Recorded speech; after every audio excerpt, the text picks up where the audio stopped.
Hi guys, আসসালামু আলাইকুম। সবাই কেমন আছো? আশা করি সবাই ভালো।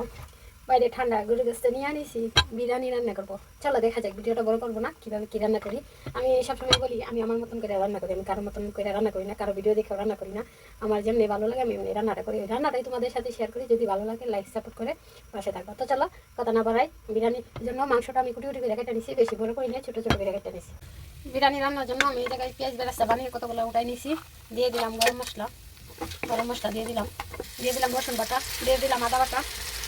আদা রসুনটা একটু ভাইজা নিলাম তেলে নিলাম, দিয়ে দিলাম ধনিয়ার ফাঁকি 2 চামচের মতো, এই তো 2 চামচ শুকনো মরিচ, 1 চামচের জিরা, দিয়ে দিলাম 2 চামচের মতন গরম মশলা ফাঁকি।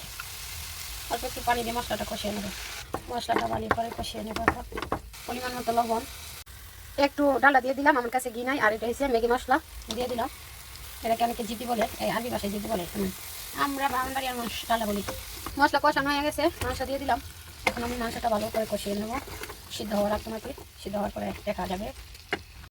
জায়গায় আমার মাংসটা অনেক সুন্দরভাবে কষানো হয়ে গেছে। দিয়ে দিলাম 3 চামচ টক দই।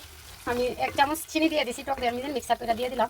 এটা 2 মিনিট কষিয়ে তারপরে চালগুলো দিয়ে দেবো। এই জায়গায় আমি বিরিয়ানির জন্য বাসমতি চালগুলো ধুয়ে পরিষ্কার করে রেখে দিয়েছিলাম চাকনিতে সেকা। এখন চালগুলো দিয়ে দেবো, সাথে কাঁচামরিচ দিয়ে দিলাম। যাই কিছু করেন না কেন, বিরিয়ানির চালটা যদি ভালো করে মশলার সাথে ভাজা ভাজা না হয় তাহলে বিরিয়ানির টেস্ট আসে না। তো একটু সময় নেওয়া হলো, তেলের সাথে মাংসের সাথে চালটা একটু ভালো করে ভাজা দিবেন, তারপরে গরম পানি দিয়ে দিবেন। তো চাল ভালো করে ভাজা হয়ে গেছে, গরম পানি করে দিয়ে দিলাম। এই দেখেন পানিটা উঠে আসলে জালটা কমিয়ে দেবো।